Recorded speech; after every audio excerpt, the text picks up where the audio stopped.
Hi, welcome to the end of the Entrepreneurial School video series. I think by now you've started to pull together all of the pieces that we've worked on, and they actually are components of a finished business plan.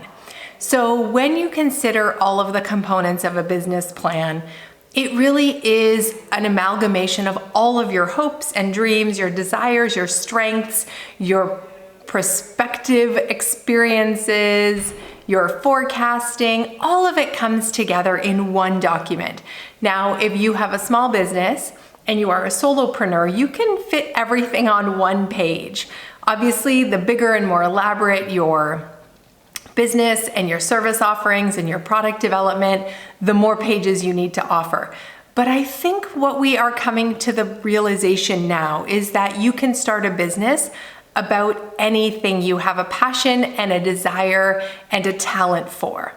But what makes a business successful, what makes a business be something that will stand the test of time, will solve problems in the marketplace, is understanding all of the different components, right? So not just that you have an idea, but that your idea is worth something to people to pay for, right? That there's economic value, that you have a marketing plan behind your desires, and you want to create a way to get your information, your product, your service, your solution, your ideas out into the world. And then how you go about making the sales. What are the operations that support that sales process? How do you draw the customer in? When they are in your world, when they are in your orbit, where do you send them? Where do they buy things? What can they buy? How can they buy more of what you sell or different things of what you sell, right? What is the space that you are creating for them to explore? And then who supports you doing that, right? If you can't do all things, which nobody really can do all things amazing, who's on your team? Either consultants that you hire or helpers that you ask, to come over and help with shipping and labeling. Who is on your team? That's a really important consideration in understanding how you can market to grow, what your capacity is for selling and servicing your clients. And then, of course, the underlying piece of all of this is, where does the money come from to continue your business? So if your business needs $1,000 a month to run because of rent, because of insurance, because of inventory, because of shipping, because of customs and tariffs and importing and licensing, you need to cover those expenses before you can even consider making a profit, right? And so if you are just breaking even, or if every month you have to put money from your own bank account in to keep your business afloat, we got to go back to the beginning and see, where is it that there is a disconnect? Either your pricing is not strong enough, you're not reaching enough customers, the customers are not telling their friends, your business is not growing in some way. It needs to be examined, because your business should absolutely cover the expenses of running your business, right? The small business operator should be able to create a business that can support itself and provide profit for the owner, right? That is how that is supposed to work. And if you are finding that you are personally funding every month because you're short, we need to take a look at the finances of your business, and to make sure that your expenses are not out of alignment with what you can serve. If you are a print shop and you print 10 t-shirts a month, it doesn't make sense for you to invest in a giant printing press that can print 500 shirts a month. You work your way up to that. And I know a lot of entrepreneurs that I work with, they get the best computer systems and all the gadgets and all the accessories, and they get dusty because their business has not scaled to the level where they actually need that. Or more often is the case, as they are doing their business, it evolves. and they start doing business in a slightly different way. And so they don't actually go down that path and need that stuff. So the rule of thumb is to make those kinds of big investments, you need those big investments, right? And that means you've had an opportunity to make sure that that's the business you want to be doing. Those are the products or services you want to be offering, that you are going to continue on this path, or you partner with somebody and they also need it, so you time share the investment. There's a lot of solutions instead of just going out and spending big money. So be very aware of your finances, because I don't want your business brilliance to suffer, and I don't want you to personally go into winter because of finances, right? Let's sort all that now. Let's get everything out on the table. What do you actually need to run your business? What do you actually need to cover your expenses?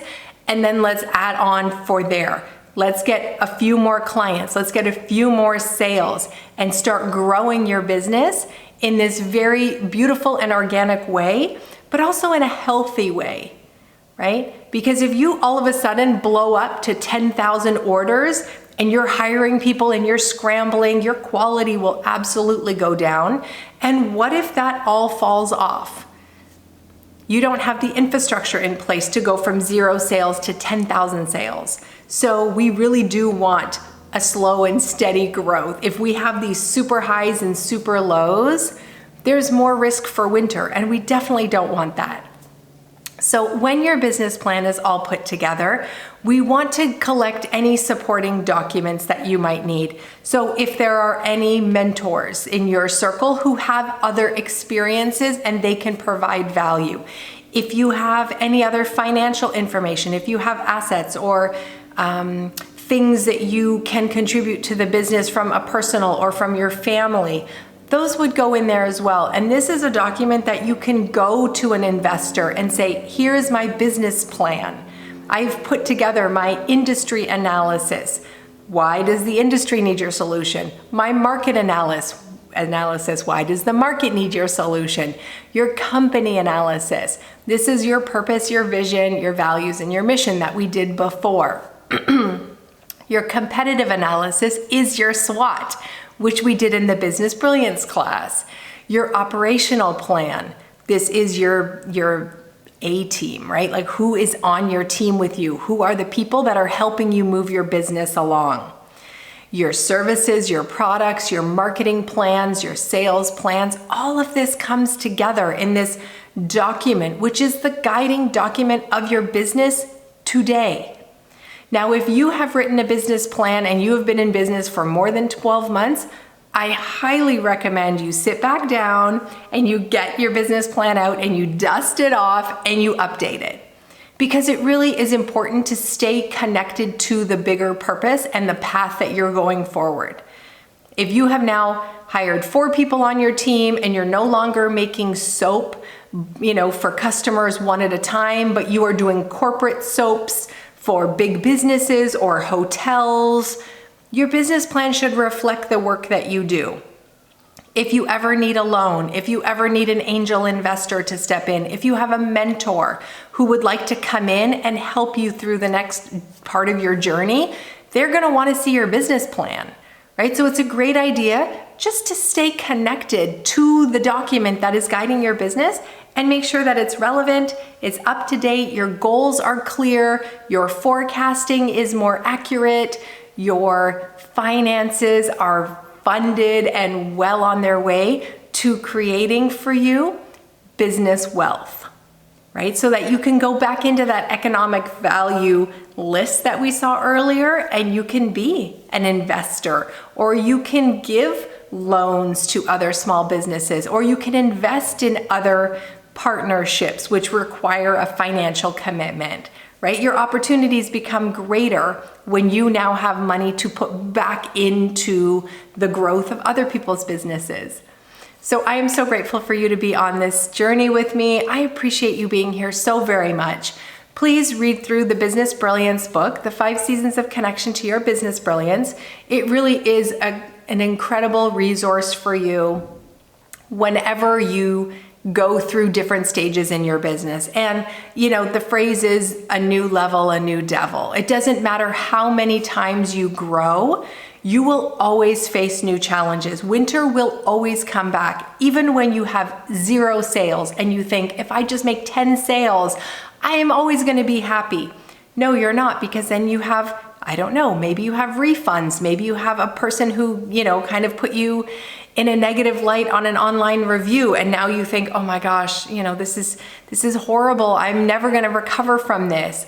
Or you hit a financial snag, or the industry changes and all of a sudden, there's a pandemic in the world and you can't do business as you did. All of these things are going to bring winter to your doorstep. Winter is okay, right? I want you to know that if you're feeling something that is a winter feeling, it's okay. It's telling us something. So what is it telling you?